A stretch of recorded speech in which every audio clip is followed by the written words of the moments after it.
Imagina isto, um rapaz de 18 anos embarca sozinho num avião rumo à África do Sul. Na mala, leva os cadernos de arquitetura que o pai sonhou para ele. Na cabeça, leva os versos que ninguém pediu para ouvir. Poucos anos depois, esse mesmo rapaz vai estar sem casa firme, sem dinheiro, a sobreviver a um inverno sul-africano ao lado de um único amigo. E ainda assim, vai voltar a Moçambique e fazer algo que ninguém tinha feito: construir, com as próprias mãos, um império musical independente, sem dono, sem patrão, sem pedir licença a ninguém. Este é Djimeta. E antes de te contar como é que ele se tornou o homem que os moçambicanos chamam de profeta do trap, tenho 3 perguntas para ti, que vais ver respondidas ao longo deste vídeo. Por que é que ele abandonou um curso de arquitetura quase pronto para apostar tudo numa carreira que, na altura, não dava para pagar nem o aluguer? O que é que aconteceu na África do Sul que ele descreve, nas próprias músicas, como o momento mais duro da sua vida? E como é que um artista que cantava quase só em inglês se transformou na voz mais visceral do português urbano de Maputo? Fica até ao fim, porque a resposta à terceira pergunta é, provavelmente, a decisão mais inteligente que ele já tomou e vai explicar tudo o resto. Se gostas de histórias reais de superação na música africana, já sabes o que fazer. Deixa o teu like, subscreve o canal e ativa o sino. Agora, vamos começar do início. Do verdadeiro início. A 31 de março de 1993, nasce em Maputo um menino chamado Edmilson Yuran dos Santos Lemos Matavel. Ninguém, naquele momento, imaginava que aquele nome iria desaparecer atrás de um outro, Djimeta, que um dia seria gritado em concertos por milhares de jovens moçambicanos. Maputo, no início dos anos 90, ainda respirava as cicatrizes recentes da Guerra Civil. Era uma cidade a reconstruir-se, e é nesse cenário que Edmilson dá os primeiros passos. Como qualquer criança, começa por absorver o mundo através dos sentidos, cores, sons, texturas. Mas há algo nele que se manifesta cedo demais para ser ignorado, uma sensibilidade fora do comum para tudo o que é visual. Aos 4 anos, já desenha e pinta com um entusiasmo que os adultos à sua volta não conseguem explicar. E depois, aos 5 anos, acontece o encontro que muda tudo. Edmilson vai viver com 2 tios profundamente mergulhados na cultura hip-hop. E é ali, dentro de casa, ainda criança, que ele é apresentado a 2 nomes que se tornariam pilares da sua formação artística, 2Pac e DMX. Não eram apenas canções a tocar ao fundo. Eram aulas. Aulas de intensidade, de dor transformada em arte, de como uma voz pode carregar o peso de um bairro inteiro. Repara bem nisto, enquanto a maioria das crianças da idade dele estava a decorar desenhos animados, Edmilson estava a absorver, sem perceber, a estrutura emocional do rap mais cru que a América já produziu. Ao longo da infância, 2 linguagens crescem em paralelo dentro dele, a linguagem visual, através do desenho, e a linguagem sonora, através da música que ouvia em casa. Ele ainda não sabe, mas está a construir, peça por peça, o vocabulário estético que mais tarde vai definir Djimeta, um artista que sempre tratou as suas canções como se fossem telas, onde cada palavra é uma pincelada e cada batida é uma textura. Por volta dos 9 anos, começa a explorar as gírias urbanas de Maputo e a prestar atenção ao rap que nascia dentro do próprio país. E aos 10 anos, dá-se uma transição silenciosa mas decisiva. O interesse deixa de ser apenas visual e passa a ser também poético. Edmilson começa a escrever. No início, de forma solta, experimental, quase como quem rabisca um desenho. Mas aos 11 anos, em 2004, isso muda de figura. Ele começa, de forma estruturada, a escrever as suas próprias letras de rap. É aqui que nasce, ainda em segredo, o lírico que um dia vai assinar como Djimeta. Entre os 12 e os 14 anos, Edmilson entra num período de refinamento silencioso. Estuda, de forma autodidata, métrica e ritmo. Participa em batalhas informais de rimas na escola, onde partilha textos com colegas, o típico laboratório de qualquer rapper antes de ser conhecido por um público maior. E depois, em 2007, aos 14 anos, acontece o primeiro momento verdadeiramente simbólico da sua carreira, a primeira sessão de gravação num estúdio profissional em Maputo. Imagina esse momento. Um adolescente, headphones grandes demais para a cabeça, a ouvir a própria voz sair das colunas pela primeira vez, gravada, mixada, real. Não é mais um caderno escondido debaixo da cama. É só. É prova de que aquilo que ele sente por dentro pode existir fora dele, e pode ser ouvido por outras pessoas. Foi esse instante que selou a decisão. A partir dali, seguir a música deixou de ser um sonho vago e passou a ser um compromisso. No ano seguinte, em 2008, aos 15 anos, Edmilson dá o passo oficial. Começa formalmente a sua carreira artística, hoje registada nas bases de dados musicais de Moçambique. É o início oficial, mas ainda é apenas o início. Nos anos seguintes, consolida-se no underground de Maputo, afirmando um flow rápido, técnico, cheio de urgência. Ao mesmo tempo, continua a explorar o design gráfico, aquele mesmo talento visual que vinha desde a infância, agora aplicado de forma mais profissional.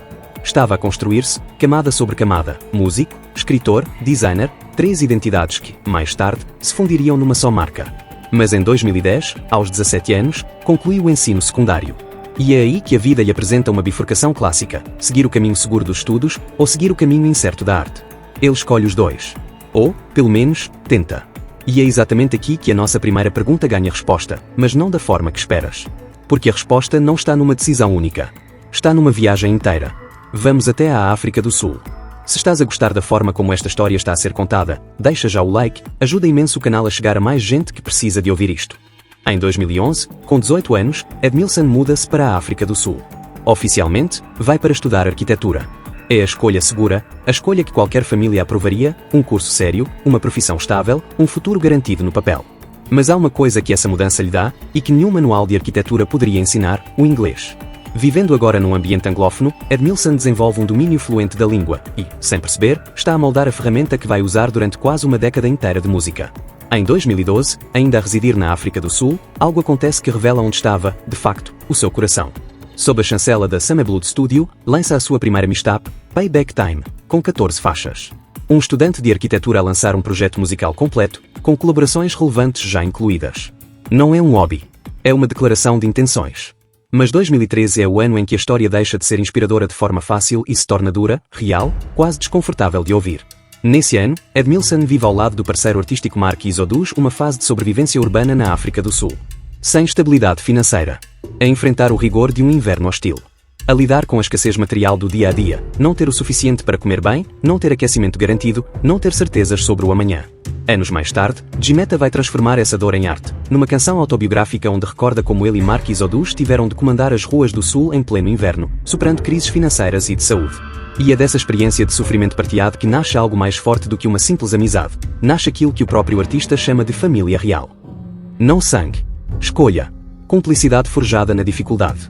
Esse período é fundamental para compreender o Djimeta que conhecemos hoje.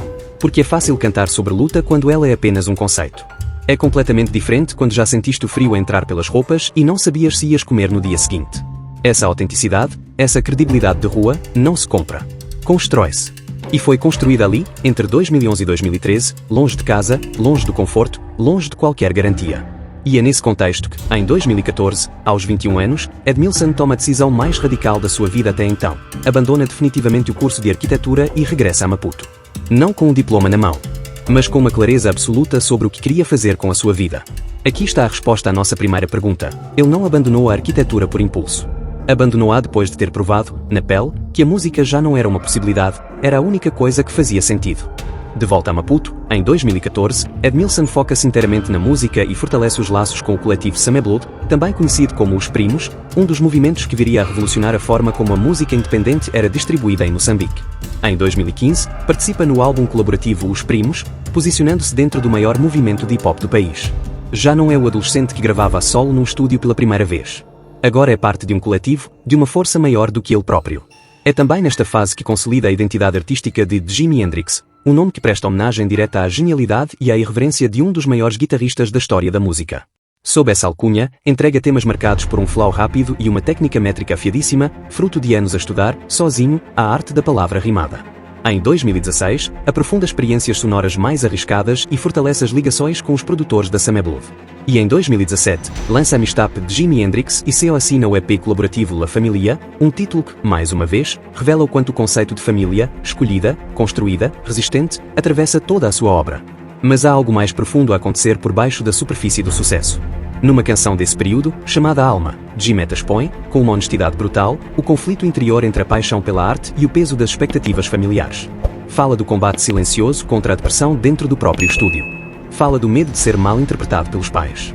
Fala da pressão constante de ter de trazer, um dia, orgulho e sustento para a família que o viu crescer. Isto é importante perceberes. Por trás de cada single, de cada mixtape, de cada conquista, há um jovem a lutar, em silêncio, contra as próprias dúvidas. O sucesso nunca apagou essa vulnerabilidade, apenas lhe deu um microfone para a expressar. E é precisamente essa vulnerabilidade, essa necessidade de ser compreendido de forma mais direta pelo seu próprio povo, que o vai levar à decisão mais transformadora da sua carreira. Uma decisão que responde à nossa terceira pergunta. Até 2017, Djimeta tinha construído uma reputação sólida a cantar sobretudo em inglês. E, tecnicamente, era bom nisso, muito bom. Mas havia um problema silencioso. Quantas pessoas em Maputo, nos bairros, nas ruas, nos mercados, realmente sentiam essas letras em inglês da mesma forma que sentiriam se fossem ditas na sua própria língua? Djimeta percebeu isso. Percebeu que, para gerar um impacto social verdadeiro, não apenas admiração técnica, mas conexão emocional real, precisava de falar a língua do seu povo. A língua em que se ri, se chora, se reza, se discute em casa. E assim, em maio de 2018, nasce o EP Tempestade, o primeiro projeto totalmente em português da sua carreira. Este não foi apenas um projeto musical. Foi um ato de coragem. Porque mudar de língua, para um artista já com público estabelecido, é um risco enorme. É como recomeçar do zero, mas ao mesmo tempo tentando não perder quem já te seguia. Tempestade tornou-se um sucesso de crítica precisamente porque não tentava agradar. Abordava, com uma honestidade desarmante, as angústias, os medos e as ambições reais do artista. Ainda em 2018, mas em julho, G-Meta lança a mixtape Rainbow Moon, mantendo pontos com a sonoridade trap internacional, prova de que não estava a abandonar as suas raízes anglófonas, apenas a expandir o seu alcance. Destaca-se, nesse projeto, a colaboração com Lil Uzi no tema Ice On. Nesse mesmo ano, colabora também com o artista Islik na canção Na Zona. Em 2019, Tempestade chega formalmente às plataformas de streaming globais e G-Meta participa também no tema Gang. A transição estava completa, um artista que dominava duas línguas, dois públicos, duas formas de contar histórias e que agora tinha a liberdade de escolher, faixa a faixa, qual delas servia melhor cada emoção. E aqui está, finalmente, a resposta completa à nossa terceira pergunta. G-Meta não trocou o inglês pelo português por moda. Trocou porque queria ser entendido de verdade. Queria que a avó no mercado, o miúdo na escola, o taxista na estrada, sentissem as suas palavras sem precisar de tradução. Essa foi, talvez, a decisão mais inteligente e mais corajosa de toda a sua carreira, porque foi essa decisão que o preparou para o que estava prestes a acontecer. Se estás a sentir que esta é uma história que precisa de ser partilhada, já podes ir a enviar este vídeo a alguém que precise de ouvir uma história real de reinvenção. Vamos continuar. O ano de 2020 começou com uma promessa gigante. G-Meta preparava o seu primeiro álbum de estúdio oficial, intitulado Igreja Marginal do Reino do Trap. O single de abertura, Young Sisters, lançado em janeiro, explode de forma viral, impulsionado por um desafio nas redes sociais que rapidamente ganha vida própria. Tudo apontava para um ano de consagração. E então, o mundo para. A pandemia de Covid-19 chega, e Moçambique, como praticamente todos os países do mundo, entra em confinamento. Concertos ao vivo, a principal fonte de sustento de qualquer artista independente, desaparecem da noite para o dia. Para um criador que tinha acabado de abandonar um curso universitário para apostar tudo na música, isto não era apenas um contratempo. Era uma ameaça existencial. Mas é exatamente nos momentos de crise que se revela o verdadeiro caráter de um artista. Em vez de esperar, parado, que a tempestade passasse, G-Meta e a sua equipa tomam uma decisão ousada, suspendem temporariamente o álbum planeado e concentram toda a energia num projeto de resposta imediata, a mixtape Falsos Profetas, lançada em junho de 2020. O projeto foi apresentado numa transmissão ao vivo pelo YouTube, em parceria com uma marca internacional. Mas o que torna Falsos Profetas verdadeiramente marcante não é apenas a música, é o conceito por trás dela. G-Meta usa a metáfora religiosa para criticar artistas que constroem carreiras inteiras assentes na ostentação vazia, vendendo aos fãs ilusões financeiras que nunca vão concretizar. Uma crítica corajosa, feita de dentro da própria indústria, apontada a comportamentos que ele próprio recusava seguir. A arte de capa do projeto vai ainda mais longe, recriando visualmente um acontecimento real e polêmico ocorrido em Moçambique, o rapto de um blogger por um suposto profeta religioso, sob a justificação de que ele falava demais. Com esta imagem, G-Meta assume-se como uma espécie de justiceiro lírico do trap nacional, alguém disposto a dizer, em som, aquilo que muitos preferiam calar. No conjunto das faixas, o artista sintetiza a sua filosofia de sobrevivência, a rejeição das fórmulas antigas e ultrapassadas do rap clássico, e a adoção de novas estratégias digitais para gerar sustento, vivendo, como ele próprio descreve, das plataformas digitais em vez das velhas maquetes físicas de outros tempos. Reforça, ainda, uma mensagem de determinação pessoal, provar o seu valor através da própria voz, mesmo sem um diploma universitário, mesmo vindo de Moçambique, um país frequentemente esquecido nos mapas da indústria musical global. O resultado desta ousadia? A consagração absoluta. Falsos Profetas vale a G-Meta o prémio de melhor projeto do ano nos prestigiados prémios Tempestantman de 2020, batendo concorrentes fortíssimos de todo o espaço lusófono. Num ano em que praticamente toda a indústria musical mundial ficou paralisada, G-Meta não só sobreviveu, reinventou-se e saiu mais forte do que nunca. Se 2020 mostrou a capacidade de G-Meta de se reinventar sob pressão, 2021 mostrou a sua capacidade de construir algo que fosse maior e mais duradouro do que ele próprio. Nesse ano, funda a Mess Records, uma editora discográfica completamente independente, criada em parceria com Mark Isodos, aquele mesmo companheiro dos tempos difíceis na África do Sul, e Valentino de la Vega. A ideia era simples, mas revolucionária no contexto moçambicano: controlar diretamente todo o processo criativo, desde a gravação até à mistura e à comercialização, sem depender de intermediários externos. Repara na simbologia disto. O mesmo rapaz que, quase uma década antes, tinha enfrentado invernos duros e crises financeiras ao lado de Mark Isodos, estava agora a construir com ele uma estrutura de negócio pensada precisamente para que nenhum outro artista moçambicano tivesse de passar pelo mesmo tipo de vulnerabilidade. A dor transformada em fundação. A 4 de junho de 2021, sai o álbum Salavrados, com 12 faixas. O nome nasce de um jogo linguístico entre o artista e os seus fãs, significando, ao mesmo tempo, estar salvo, protegido e abençoado. O álbum é uma verdadeira arquitetura colaborativa, cruza veteranos da cena moçambicana com jovens talentos emergentes da produção nacional, incluindo, por exemplo, um produtor de apenas 17 anos numa das faixas mais marcantes do projeto, que critica de forma direta o exibicionismo material vazio de quem finge ter recursos que não possui. O impacto é imediato e avassalador. Salavrados e o single 200 dominam por completo as votações dos prémios Tebstantemen de 2021. Djimeta conquista uma dupla vitória histórica, melhor single, superando concorrência de peso, e melhor projeto, batendo outros álbuns fortíssimos da cena. As votações registram números impressionantes, na casa dos milhares em cada eliminatória. Em 2022, Djimeta consolida essas conquistas com o lançamento do single Bank e reforça as pontes com a nova geração de artistas da música urbana moçambicana. Já não é apenas um rapper de sucesso, é, oficialmente, uma referência para os que vêm a seguir. Se esta história te está a inspirar a perseguir os teus próprios sonhos, mesmo quando o caminho parece impossível, comenta aqui em baixo uma palavra, Salavrados. Vou adorar ler quantas pessoas sentiram isto tanto quanto eu ao escrever este roteiro. Em junho de 2023, Djimeta lança Catequese, um álbum de 16 faixas que representa, sem exagero, o auge da maturidade artística da Mess Records. Este projeto é distribuído internacionalmente através de uma editora portuguesa, marcando um passo decisivo na expansão do seu alcance para além das fronteiras de Moçambique. O álbum reúne colaborações com múltiplos artistas e produtores dentro do círculo da Mess Records, incluindo alguns dos nomes que já tinham marcado presença em Salavrados. Faixas como as que abordam relações amorosas complicadas, referências ao cotidiano urbano e reflexões mais introspectivas mostram um artista que já não precisa de provar nada, apenas de continuar a ser genuíno. Catequese simboliza a solidez de um modelo que cruza a crueza urbana das ruas de Maputo com uma inovação rítmica constante, consolidando de vez a marca da editora no mercado lusófono mais amplo, para além das fronteiras nacionais. O rapaz que uma vez chegou à África do Sul sem saber bem o que o esperava, agora tinha um álbum a ser distribuído a nível internacional, com o seu nome, e o nome da editora que ele próprio construiu, a circular em plataformas globais. Em agosto de 2024, Djimeta lança o single Cuidado, e há um detalhe simbólico importante aqui. Os créditos oficiais de composição e autoria desta faixa registram o seu nome civil completo, Edmilson Yuran dos Santos Lemos Matavel. É como se, depois de tantos anos a construir a persona de Djimeta, o artista sentisse a necessidade de reconectar, formalmente, com o rapaz que começou tudo isto em Maputo, nos anos 90. 2 meses depois, em outubro de 2024, a Mess Records lança Aliança, que une Djimeta, Mark Isadus, Leilizi e o produtor Shalom Biat. Este não é apenas mais um single de sucesso. É uma declaração pública, os principais pioneiros da revolução trap de Maputo, unidos numa só faixa, mostrando ao país e à indústria que a força coletiva é mais poderosa do que qualquer rivalidade individual. Numa cena musical onde a divisão e a competição interna são frequentemente exploradas para enfraquecer os artistas, a aliança funciona como um lembrete de que a verdadeira revolução se faz em conjunto. Em 2025, Djimeta participa no massivo single coletivo Vamos, ao lado de vários outros nomes de peso da nova geração moçambicana, e mantém presença dominante com outros temas de sucesso.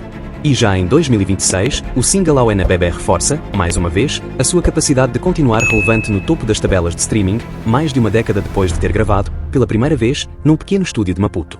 Em agosto de 2024, Djimeta lança o single Cuidado, e há um detalhe simbólico importante aqui. Os créditos oficiais de composição e autoria desta faixa registram o seu nome civil completo, Edmilson Yuran dos Santos Lemos Matavel. É como se, depois de tantos anos a construir a persona de Djimeta, o artista sentisse a necessidade de reconectar, formalmente, com o rapaz que começou tudo isto em Maputo, nos anos 90. 2 meses depois, em outubro de 2024, a Mess Records lança Aliança, que une Djimeta, Mark Isadus, Leilizi e o produtor Shalom Biat. Este não é apenas mais um single de sucesso. É uma declaração pública, os principais pioneiros da revolução trap de Maputo, unidos numa só faixa, mostrando ao país e à indústria que a força coletiva é mais poderosa do que qualquer rivalidade individual. Numa cena musical onde a divisão e a competição interna são frequentemente exploradas para enfraquecer os artistas, a aliança funciona como um lembrete de que a verdadeira revolução se faz em conjunto. Em 2025, Djimeta participa no massivo single coletivo Vamos, ao lado de vários outros nomes de peso da nova geração moçambicana, e mantém presença dominante com outros temas de sucesso. E já em 2026, o single Ao Bebé reforça, mais uma vez, a sua capacidade de continuar relevante no topo das tabelas de streaming, mais de uma década depois de ter gravado, pela primeira vez, num pequeno estúdio de Maputo. Se esta história te tocou, se sentiste, mesmo que por um segundo, vontade de perseguir algo que sempre adiaste, faz-me um favor, deixa o teu like agora, porque isso é o que ajuda este canal a continuar a contar histórias como esta. Subscreve o canal e ativa o sino de notificações, para não perderes a próxima biografia que preparamos com o mesmo cuidado que esta. E partilha este vídeo com alguém que precise de ouvir que é possível recomeçar, reinventar-se e vencer, mesmo depois de passar por invernos difíceis. Obrigado por teres ficado até ao fim. Esta foi a história de Djimeta, o profeta do trap moçambicano. Até ao próximo vídeo.